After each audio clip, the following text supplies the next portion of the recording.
আসসালামু আলাইকুম। খুবই দুশ্চিন্তার একটি ঘটনা। সেটি হচ্ছে আরও ভয়ঙ্কর ক্ষেপণাস্ত্র নিয়ে এলেন পুতিন। এমনিতেই পুতিন এখন বিশ্বে একটা যুদ্ধবাজ নেতা হিসেবে পরিচিত হয়েছে। বেনিয়ামিন নেতানিয়াহু যেমন একেবারে যুদ্ধ তার নেশা, পুতিনের অবস্থাও তাই। একের পর এক সে হামলা চালিয়ে যাচ্ছে কত দিন থেকে।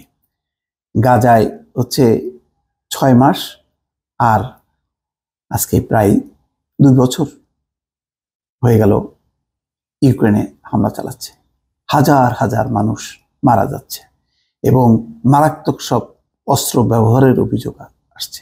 বলা হচ্ছে যে প্রথম বিশ্বযুদ্ধে যে নিষিদ্ধ রাসায়নিক অস্ত্র, সেই অস্ত্রও পুতিন ইতিমধ্যে ব্যবহার করেছে।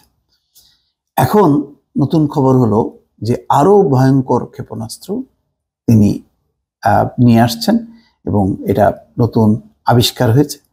সেই জিনিস ব্যবহার করা হবে। কোথায় ব্যবহার করা হবে?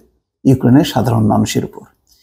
অর্থাৎ একটি দেশকে দখল করার জন্য, বিশাল ইউক্রেনকে দখল করার জন্য যা যা করার দরকার সবই করছেই পুতিন, এবং একই সঙ্গে পশ্চিমা ও অন্যান্য শক্তিকেও সে ভয় দেখাচ্ছে। খবরে বলা হচ্ছে KH-101 নামে একটি দূরপাল্লার ক্রুজ ক্ষেপণাস্ত্রকে আধুনিকায়ন করেছে ভ্লাদিমির পুতিনের দেশ রাশিয়া।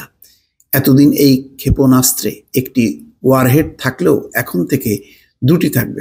ফলে এই অস্ত্রের ধ্বংসের ক্ষমতা আরো বেশি এবং আরো এই ক্ষমতাটা বৃদ্ধি পেয়েছে। এখন থেকে যুদ্ধক্ষেত্রে শত্রু ঘাঁটি ও সেনার উপর ভয়ঙ্কর ও কার্যকরভাবে আঘাত হানতে পারবে পুতিন বাহিনী। বুধবার যুক্তরাজ্যের সর্বশেষ প্রতিরক্ষা গোয়েন্দা প্রতিবেদনের বরাতে এই তথ্য জানিয়েছে ব্রিটিশ সংবাদ মাধ্যম নিউজউইক। ব্রিটিশ প্রতিরক্ষা মন্ত্রণালয় জানিয়েছে রাশিয়ান এরোস্পেস ফোর্সেস VKS এর লং রেঞ্জ এভিয়েশন কমান্ড তাদের প্রধান দূরপাল্লার ক্ষেপণাস্ত্রের ধ্বংস ক্ষমতা আরও বাড়িয়েছে। এই ক্ষেপণাস্ত্রে একটির বদলে 2টি ওয়ারহেড যুক্ত করেছে তারা। এর আগে KH-101 ক্ষেপণাস্ত্রকে রাশিয়ার প্রধান নির্ভুল গাইডেড যুদ্ধাস্ত্র হিসেবে উল্লেখ করেছিল যুক্তরাজ্য। এই ক্ষেপণাস্ত্রগুলো 4000 কিলোমিটার উড়ে গিয়ে শত্রু শিবিরে আঘাত হানতে পারে। এই সুযোগ কাজে লাগিয়ে পুরো ইউক্রেন যুদ্ধে কিয়েভের জ্বালানি অবকাঠামোতে বড় আকারের হামলা চালাতে এসব ক্ষেপণাস্ত্র ব্যবহার করেছে পুতিন বাহিনী। এছাড়া কম উঁচু দিয়ে উড়ায় এসব ক্ষেপণাস্ত্র সহজে শত্রু দেশের আকাশ প্রতিরক্ষা ব্যবস্থাকে ফাঁকি দিতে পারে বলে উল্লেখ করেছিল strategic and international studies centre. পুতিনের নতুন অস্ত্রের সক্ষমতার সঙ্গে সঙ্গে ব্রিটিশ গোয়েন্দা প্রতিবেদনে এই ক্ষেপণাস্ত্রের একটি দুর্বল দিকও উঠে এসেছে। যুক্তরাজ্যের গোয়েন্দা বিশ্লেষণ দাবি করেছে আধুনিকায়ন করায় KH-101 ক্ষেপণাস্ত্রের আঘাত হানার পরিসীমা অর্ধেকে নেমে গেছে। তবে দূরত্ব সীমা কমলেও ইউক্রেনে হামলা নিয়ে চিন্তার কোনো কারণ নেই রুশ বাহিনীর। কেননা ইউক্রেন ও রাশিয়া প্রতিবেশী দেশ হওয়ায় খুব সহজে কিয়েভের লক্ষ্যবস্তুতে আঘাত হানতে পারবে রাশিয়ার সেনারা।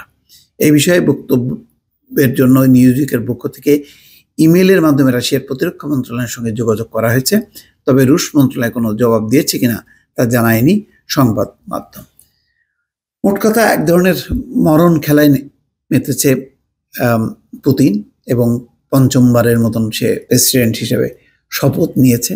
ফলে তার এখন আরও সক্ষমতা এবং সে যে একজন ভয়ঙ্কর সেটি প্রমাণ করার জন্য নতুন এই ক্ষেপণাস্ত্র ব্যবহার করতে পারে এবং ব্যবহার করতে পুতিনের কোনো রকম কার্পণ্য থাকবে না বা কোনো দ্বিধা থাকবে না। দর্শক ভালো থাকবেন। আল্লাহ হাফেজ।